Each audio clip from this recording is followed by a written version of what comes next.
Hello student, this is Faizan sir. I am going to start class 11th biology chapter 3rd, the plant kingdom. This is my fourth lecture from this chapter. Before it, in this chapter we are discuss about the general characteristic of algae, bryophyte, pteridophyte, gymnosperm and angiosperm. Now in the second video lecture we are discuss about the algae. In the third video lecture we are discuss about the bryophyte and the pteridophyte. The word pteridophyte is derived from two Greek words, pteridon and phyta. Pteridons means feather, phyta means plant. It means the feather-like plant are known as the pteridophyte plant because its leaf look like a feather shaped structure. यहाँ पे जिनकी leaf होती है feather like structure represent करती है, इसलिए हम लोग उसको बोलते हैं feather like plant. They also known as the horse tail plant because the some species of this plant represent the horse tail like structure organization such as equisetum. As we see here, equisetum हम लोग को horse tail जैसा दिखाई पड़ता है, इसलिए हम लोग उसको horse tail plant भी बोलते हैं. They also known as the fern plant because of presence of feather like structure organization. अब जो ये प्लांट होते हैं यहाँ पे leaf stem root like structure clear cut visible होता है और यहाँ पे true leaf stem root like structure organisation. Except this, these are the first plant exist on the earth. They consist of vascular bundle. It means they consist of xylem and phloem. तो यहाँ पे ये plant kingdom के पहले से plant है जहाँ पे हमारे पास वैस्कुलर बंडल आना स्टार्ट कर गया. But in this plant shoot flower fruits are not synthesise. तो यहाँ पे भी हम लोग को shoot flower fruit like structure organisation visible नहीं होता है. They are reproduce in the asexual and sexual mode of reproduction. Some plant represent the spore formation and by the help of their spore they are produce the new plant body. The some plant of the pteridophyte represent the sexual mode of reproduction where they develop the sex organ and these sex organ also multinucleated and jacketed. तो sex organ यहाँ पे भी multinucleated और jacketed होता है जैसा हम लोगों ने ब्रायोफाइट के अंदर स्टडी किया था. Now they are fertile. After the fertilization they are produce the embryo in the first time. तो फर्स्ट टाइम यहाँ पे दो चीज़ें हो रही हैं. पहली यहाँ पे वैस्कुलर बंडल फर्स्ट टाइम बन रहा है. दूसरा यहाँ पे हमारे पास एम्ब्रियो फर्स्ट टाइम डेवलप्ड हो रहे हैं. इसके अलावा जो हम लोग यहाँ पे देख रहे हैं लीफ स्टेम रूट, ये ट्रू स्ट्रक्चर पाया जाता है. इसके पहले जो था हमारा ब्रायोफाइट के अंदर वो बोला गया कि फॉल्स स्ट्रक्चर है. यहाँ पे क्या है, ट्रू टाइप के लीफ स्टेम रूट पाए जा रहे हैं. So these are the most essential characteristic of pteridophyte plant. This vascular bundle are fully developed and named at Steller system. In case of pteridophyte plant, vascular bundle named as a Steller system. अब यहाँ पे एक बहुत ही special essential characteristic होती है जो कि केवल टेडोफाइट प्लांट के द्वारा ही रिप्रेजेंट की जाती है. उसको हम लोग बोलते हैं they represent both gametophyte and sporophyte stage in their life cycle. तो यहाँ पे ये स्पेशल कैरेक्टरिस्टिक केवल इस प्लांट के पास ही होती है. प्लांट किंगडम में किसी और प्लांट के पास ये कैरेक्टरिस्टिक हम लोग को विजिबल नहीं होती है. अब इसका क्या मतलब है, इसका मतलब ये है कि यहाँ पे जो गैमेटोफाइट और स्पोरोफाइट प्लांट बॉडी बन रही है ये दोनों अलग अलग प्लांट बॉडी स्ट्रक्चर ऑर्गेनाइजेशन हम लोग को यहाँ पे देखने को मिलते हैं. गैमेटोफाइट मीन्स ऐसे प्लांट जहाँ पे मेन प्लांट बॉडी जो होगी वो हैप्लॉइड होगी. स्पोरोफाइट मीन्स ऐसी प्लांट बॉडी स्ट्रक्चर जहाँ पे मेन प्लांट बॉडी होगी वो डिप्लॉइड फॉर्म में होगी. जैसे हम लोग अपनी बात करें तो हम लोग क्या हैं, डिप्लॉइड ऑर्गेनिज्म हैं. यानी प्लांट के रिस्पेक्ट में बात करें तो हम लोग स्पोरोफाइट के कैटेगरी में आएंगे. लेकिन हमारी बॉडी क्या है, डिप्लॉइड फॉर्म में है. लेकिन जो हमारे बॉडी के अंदर स्पोर बनते हैं, जो गैमेट बनते हैं, चाहे वो स्पर्म हो या एग हो, वो क्या होता है, हैप्लॉइड होता है. तो मेन प्लांट बॉडी क्या है, डिप्लॉइड है. और डिप्लॉइड प्लांट बॉडी जिस प्लांट के पास होती है उसको हम लोग बोलते हैं स्पोरोफाइट. लेकिन यहाँ पे जो प्लांट होते हैं वो दो तरह की बॉडी स्ट्रक्चर को रिप्रेजेंट करते हैं. एक होता है गैमेटोफाइट स्टेज, एक होता है sporophyte stage. It means that they survive the 50% of their life in the haploid form and survive the 50% of their life in the diploid form. Now if we talk about the leaf, on the basis of leaf the pteridophyte plant are divided into two main categories. Number one is known as the mycophilous, number two one is the microphyllus. On the basis of microphyllus plant are the types of plant that consist of the small size of leaf. This type of leaf are reported in case of Selaginella equisetum and Leucopodium. Now the microphyllus plant are the types of plant that consist of the large size of leaf, such as fern and salvia. Now the pteridophyte plant again divide on the basis of production of spore formation, homosporous and heterosporous. Homosporous pteridophyte plant are the types of plant that consist of the equal size of spore, for example fern plant. And heterosporous plant are the types of plant that are represent unequal size of spore, in which one spore are large and other spore are short. Mostly the male spores are in large in size, while the female spores are small in size. These are the some example of pteridophyte plant: Selaginella equisetum, Salvinia, and fern plant, in which Selaginella and equisetum are considered as microphyllus pteridophyte plant. They are considered as microphyllus pteridophyte plant because they consist of the small size of leaves. Except this, Lycopodium also considered as microphyllus pteridophyte plant, while Salvinia and fern are considered as megaphyllus pteridophyte plant. Megaphyllus pteridophyte plant are the types of plant that consist of large size of seed. If we talk about the next category, the pteridophyte plant again divide on the basis of their size and shape of spores. So homosporous and heterosporous. Equisetum and fern are considered as heterosporous, while Selaginella and Salvinia are considered as homosporous या homospory. तो इस तरह से हमारे pteridophyte plant total 2 main category में divide होते हैं. तो सिलेजिनेला और साल्विनिया ये 2 प्लांट हमारे क्या थे, हेटेरोस्पोरस थे, जबकि फर्न प्लांट और इक्विसिटम हमारे क्या थे, होमोस्पोरस थे. अब इसको देख लेते हैं होमोस्पोरस हेटेरोस्पोरस क्या होता है. जैसे ही हमारा एक सिलेजिनेला प्लांट है, अभी सिलेजिनेला के अंदर यहाँ पे माइक्रोस्पोरोफाइल और मेगास्पोरोफाइल होते हैं. Microsporophyll consist of microspore mother cell और megasporophyll consist of the megaspore mother cell. ये इसके लीफ के बीच में जो गैप है वहाँ पे ये पाए जाते हैं, माइक्रोस्पोरोफाइल और मेगास्पोरोफाइल. अब माइक्रोस्पोरोफाइल के पास माइक्रोस्पोर मदर सेल होगी जो कि माइक्रोस्पोर फॉर्मेशन करेगी, जबकि मेगास्पोरोफाइल के पास मेगास्पोर मदर सेल होगी जो कि मेगास्पोर का फॉर्मेशन करेगी. अब ये माइक्रोस्पोर कन्वर्ट होकर बनाते हैं एंथ्रीडियम और मेगास्पोर कन्वर्ट होकर बनाते हैं एक्सेल. एंथ्रीडियम क्या है इसका, ये मेल गैमेट है, और एक्सेल क्या है इसका, ये फीमेल गैमेट है.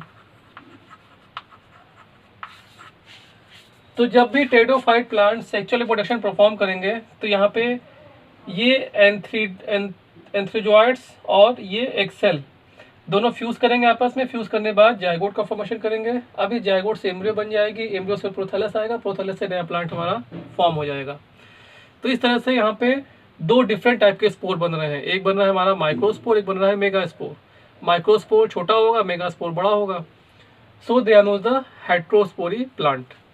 सेकंड कंडीशन बोली जा रही है होमोस्पोरी. होमोस्पोरी कंडीशन हम लोग को मिलती है फर्न प्लांट के अंदर, इक्विसिटम के अंदर. तो फर्न प्लांट की हम लोग बात कर रहे हैं यहाँ पे. फर्न प्लांट के अंदर ये इसका लीफ हो गया. अब लीफ को अगर हम लोग ध्यान से देखें तो हम लोग को लीफ में small tiny ball like structure visible होता है. इस टाइनी बॉल को हम लोग बोलते हैं सोराई. अब इस सोराई के अंदर नंबर ऑफ स्पोरेंजियम होते हैं. अब इस स्पोरेंजियम के अंदर स्पोर फॉर्मेशन हो रही होती है. तो स्पोरेंजियम हमारा डिप्लॉयड है, जबकि स्पोर क्या है हमारा, हैप्लॉयड है. ये 2n बॉडी है, ये n बॉडी है. अब 2n बॉडी n बॉडी मतलब क्या है, यहाँ पे 2n बॉडी मतलब यह है कि यहाँ पे इस ऐसी सेल है जहाँ पे क्रोमोसोम नंबर डबल है, डुप्लेट क्रोमोसोम है, जबकि हैप्लॉयड में क्रोमोसोम नंबर सिंगलेट के फॉर्म में है. जैसे हमारी ह्यूमन बॉडी क्या है, 2n है डिप्लॉयड नंबर, यानी 23 पेयर क्रोमोसोम बोलते हैं हम लोग ह्यूमन के लिए। तो यहाँ पे 2n रिस्पेक्ट में यहाँ बोला गया। जबकि जो हमारे बॉडी के अंदर मेल के अंदर स्पर्म बनता है, फीमेल के अंदर एग बनता है। अब वहाँ पे क्रोमोसोम देखें तो कितने होते हैं, केवल 23 होते हैं, जबकि हमारे बॉडी के अंदर 23rd पेयर है। इट मीन्स 46 क्रोमोसोम्स है। तो सेम यहाँ पे भी होगा। स्पोर के अंदर क्रोमोसोम्स हाफ हो गए, जबकि स्पोरेंजियम के अंदर जो सेल थी वो डिप्लॉयड फॉर्म में थी। अब स्पोरेंजियम के अंदर number of spore mother cell होगी जो कि स्पोर का फॉर्मेशन करेगी, और ये स्पोर हैप्लॉयड होते हैं। अब इस स्पोर से पहले प्रोथैलस बनेगा।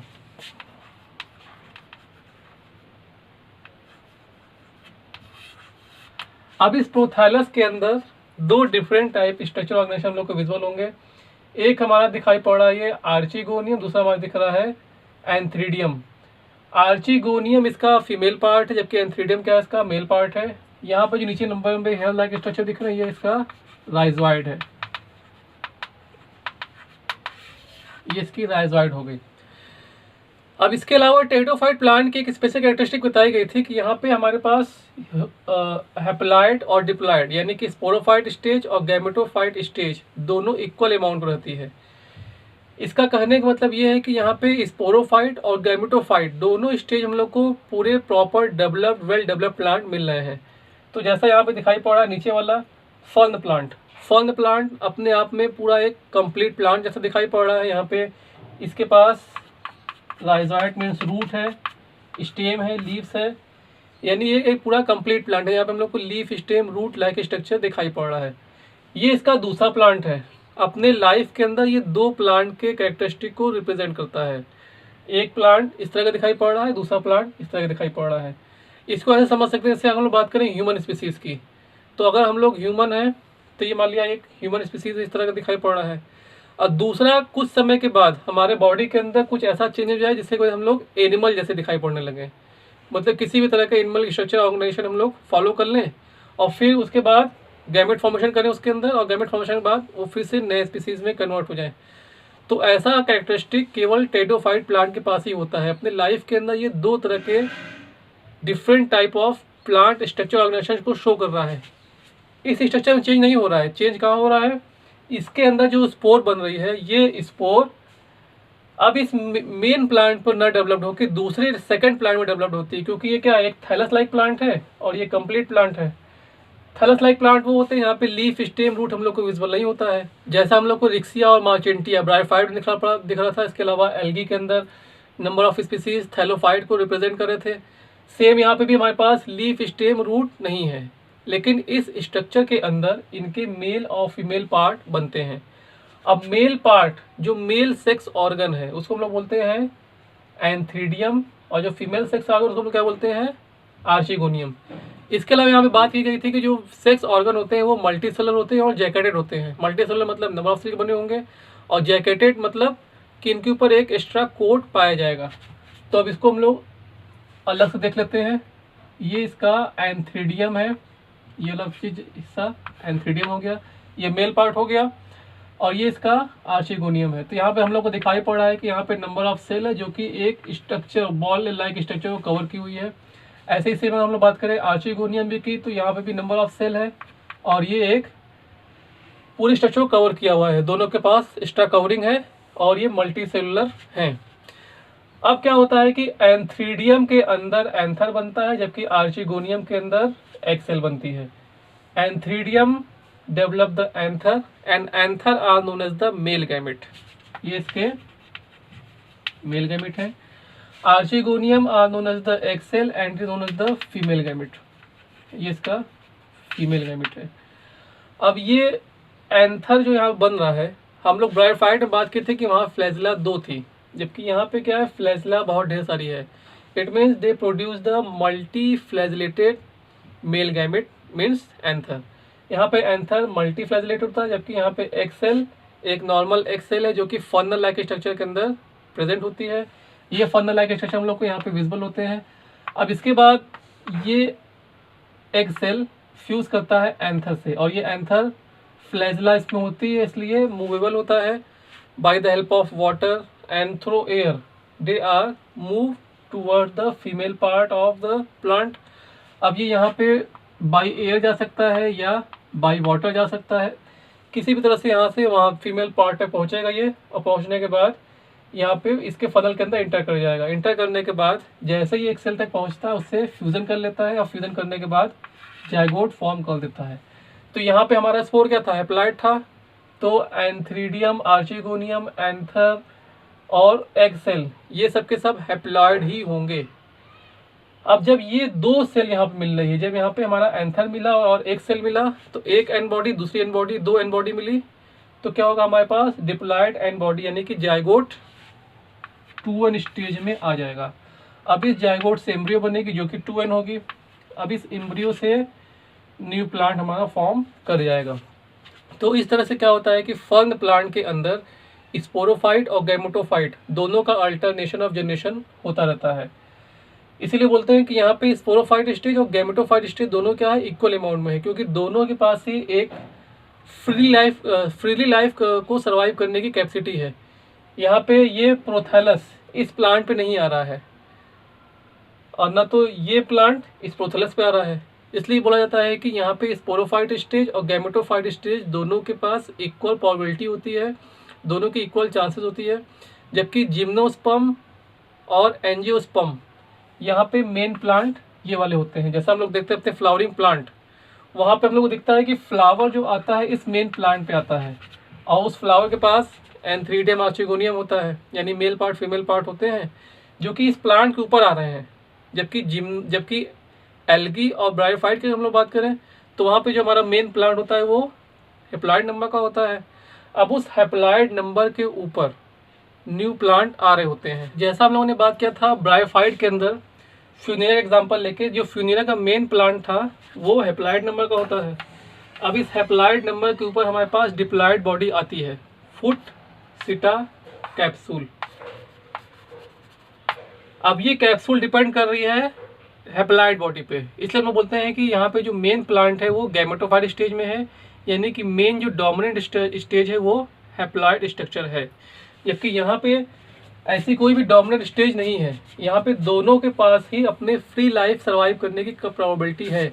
अगर हम लोग इसको काट के हटा दें तो इसकी डेथ हो जाएगी और इसके अंदर स्पोर नहीं बनेगा, जबकि यहाँ पे दोनों ही अपने फ्री लाइफ सर्वाइव कर सकते हैं। इसलिए हम बोलते हैं कि यहाँ पे टेरिडोफाइट प्लांट के अंदर स्पोरोफाइट और गैमेटोफाइट दोनों की इक्वल चांसेस होती है, दोनों की इक्वल अमाउंट होते हैं लाइफ साइकिल में।